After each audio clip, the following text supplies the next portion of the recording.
Mến chào các bạn. Ba con sói là một trong những vật dụng tránh thai được nhiều người sử dụng bởi tiện dụng, giá rẻ và an toàn. Tuy nhiên, vật dụng này còn ẩn chứa nhiều điều thú vị mà không phải ai cũng biết. Thiết kế chuẩn mà các thương hiệu ba con sói trong nước lẫn ngoài nước, từ những nhà sản xuất đình đám cho tới những nhãn hàng bình dân chưa ai nghe thấy, đều có quy cách đóng gói chung là 3, 6 và 12 cái. Liệu đây có phải là con số ngẫu nhiên hay đơn giản chỉ là nhà sản xuất thích thế, hoặc tất cả những con số này đều có sự tính toán đằng sau? Chưa có bất cứ công bố chính thức nào giải thích ý nghĩa của số lượng 3 con sói trong mỗi chiếc hộp, nhưng có nhiều giả thiết được các chuyên gia phòng the từ nhiều năm kinh nghiệm cho tới mới vào nghề đưa ra như sau. Lý giải theo kinh nghiệm sử dụng. Với những người mới sử dụng thì việc đeo ba con sói không phải là điều dễ dàng gì. Trong quá trình mặc áo mưa, việc rách, tuột hay là làm rơi hoàn toàn có thể xảy ra. Do đó, để tránh những tai nạn này, người ta tạo ra cái hộp ba con sói bao gồm 3 cái, giúp bạn có thể sử dụng nếu không may sơ suất xảy ra. Hơn nữa, ông nào sức khỏe tốt thì một đêm lâm trận 2 đến 3 lần cũng là chuyện bình thường. Việc ba con sói lại có 3 cái, điều này giúp cho người dùng tiện lợi hơn trong quá trình sử dụng. Mua một lần, dùng nhiều lần, tiện cả đôi đường. Hẳn bạn sẽ phải thừa nhận rằng nếu đã yêu lần một thì chắc chắn sẽ có những lần tiếp theo, phải không nào? Vậy nên việc chuẩn bị đủ hành trang ngay từ đầu chắc chắn sẽ là việc vô cùng cần thiết rồi.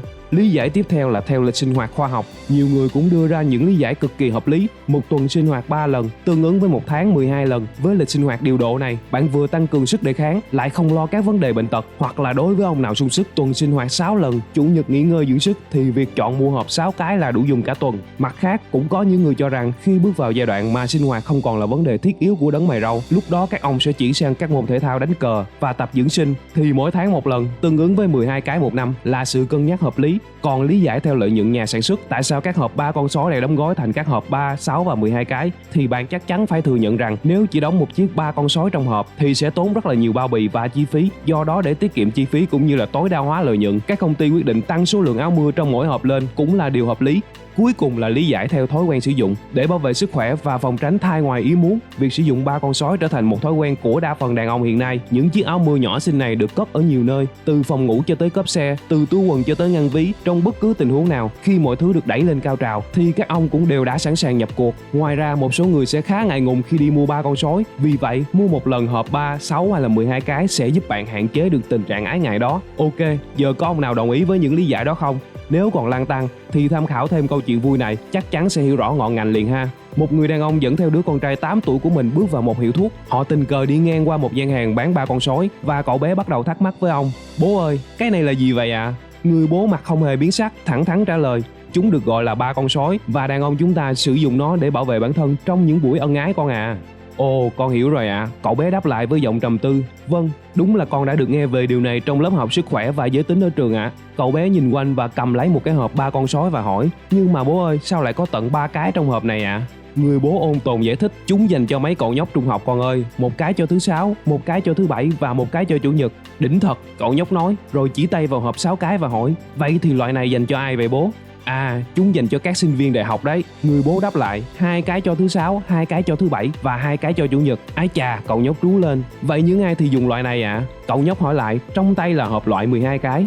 Sau một tiếng thở dài não nề kèm theo những giọt lệ trong khóe mắt, người bố đáp lại: "Những người đàn ông đã cưới vợ con yêu à. Một cái cho tháng 1, một cái cho tháng 2, một cái cho tháng 3.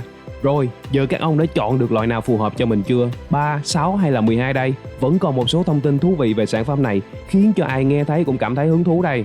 2.000 năm trước công nguyên, thế giới đã bắt đầu xuất hiện 3 con sói và được người Ai Cập cổ đại sử dụng trong cuộc sống hàng ngày. Lúc đó, công dụng của nó không phải là dùng để bảo vệ sức khỏe khi quan hệ hay là tránh mang thai, mà là một món đồ trang sức làm đẹp cho phụ nữ. Còn những người đàn ông khi sử dụng nó sẽ được xem là biểu tượng của quyền lực cũng như sự giàu sang. 3 con sói dày 5 lớp và làm từ bong bóng cá là chiếc có tuổi thọ cao nhất thế giới hiện nay với 300 năm tuổi. Có 2 loại 3 con sói là loại dành cho nam và loại dành cho nữ. Sản phẩm 3 con sói được sản xuất cách đây 200 năm từ Roku, được cho là có giá đắt nhất thế giới khi được đấu giá trên mạng với con số 15 triệu đồng. Con người đã sử dụng các nguyên liệu để làm 3 con sói bao gồm vải lanh, cối giấy, bong bóng cá, Roku, mũ tự nhiên, cao su lưu hóa, cao su tổng hợp. 3 con sói là vật dụng cần thiết mà mỗi người nên mua và cất trữ bên người để phòng khi cần thiết. Tuy nhiên, người dùng cần hiểu rõ nhu cầu cũng như ưu nhược điểm từng loại để có thể chọn cho mình loại tốt nhất. Còn bạn nghĩ gì về lời giải thích và những điều thú vị trên? Hãy chia sẻ ý kiến ngay bên dưới comment nha. Cảm ơn các bạn đã xem video. Nếu các bạn cảm thấy hay và hữu ích thì đừng ngần ngại đăng ký kênh một video, like và chia sẻ một video. Chỉ một video mà thôi các bạn nhé.